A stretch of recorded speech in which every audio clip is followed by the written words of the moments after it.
Okay, in this tutorial video, we're going to learn how to do web queries. I would invite you to open up the practice spreadsheet and follow along if you'd like. Here, a web query allows us to go out to the internet and to pull in data into a spreadsheet. This can be helpful. This is different from going to the web and copying and pasting it into a sheet. A web query actually allows you to go get data real time from the internet, and you can set it up so that it will periodically refresh that data. So for instance, say that we were doing something with exchange rates and we wanted the current exchange rates between US dollars and Japanese yen. We could set up our spreadsheet so that it'll go out to a website that has that information and pull it in automatically, and then update maybe every minute or whatever so that it is as close to current as possible. You could do the same thing with stock quotes. You could also do the same thing with just about anything on the internet, as long as it is text that can be copied and pasted somewhere. That is information that generally can be collected. Where you run into some troubles is if things are password protected. So if you wanted to get into your bank account and get out your expenses for a certain month, that is going to be challenging. I frankly don't know how to do that, although some people have claimed that it's possible. There are some security issues with the passwords and so forth. But for the purposes of this, we're just going to do something simple with stock quotes. So let's say that we want to pull into this spreadsheet here the quote, the current stock price for a given company. And so what we do is we go to the data tab up here, go to get external data and get it from the web. And then what it'll bring up a mini web browser.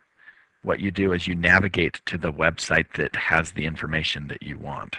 In this case, we're going to go to finance.yahoo.com, and it'll allow us to get a stock quote price, get a quote from a company. We'll just use Agilent Technologies. It's where I used to work, and the stock ticker symbol is A. So we'll go ahead and get that, and it'll bring up the stock price for Agilent. We can scroll down here and notice that it has all of the information on the web page. Anything that has a yellow arrow next to it means that it is a table of data that can be queried. And so in this case, we want the last trade, which is the current stock price. And we check mark the yellow arrow so that it's a green check mark. We can do multiple ones and it'll query all that data for us, but we're just going to do this one. So what it will do is it will actually import all of this data in this table into this spreadsheet. So we'll click import, and then it asks us where we want to import it. We're going to go ahead and put it up in cell A1, and then we're going to go into properties. Before we actually click OK, we're going to go into properties. Here you can specify the name. Up here for the name of this query, we're just going to call it stock. And under refresh control here, we'll go ahead and leave enable background refresh.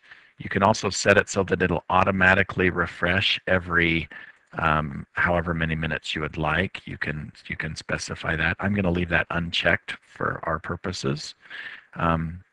Whether you have this automatic refresh set or not, you can always go refresh manually by clicking on this button after the query is complete. You can also have the option to refresh the data when the file is open. So every time you open the workbook, first thing it will do is go out to the web. You have to have an internet connection and pull that information in. I'm going to leave both of those blank for now. I'm also going to select this option here, overwrite existing cells with new data, clear unused cells. That means once we've gathered one query, when we do it again, it'll overwrite the cells where the first query put the information into. It'll put the second query into the same place. If we were to do this option, it would insert cells and it would put them to the side of it. And this option would insert rows for the new data. So we're going to actually just overwrite. in this particular case, and click OK. It says that I already have, so we'll go stock. Apparently it is already remembering that I have a query of that name on this sheet because I practiced before. So we'll just do stock quote all in one word. Oops, stock quote. There we go. And we'll go ahead and click OK. And notice that it takes us back to this import data sheet here. We're going to go ahead and click OK. And notice that it's going out to the internet right now and getting the data, and it just got the data. So in this case for Agilent Technologies, the stock price is $15.76 as of the last trade. Notice if we select it all, here's the name of the query, stock quote. So that's how you do it. If we had set the options, we could have set it so that it would refresh this data right here every 60 seconds or every 5 minutes or whatever our preferences are. In this case, we turned that feature off, so we would have to refresh it manually here by clicking the refresh button. And notice that it's refreshing, and it went and it recreated the data from the web.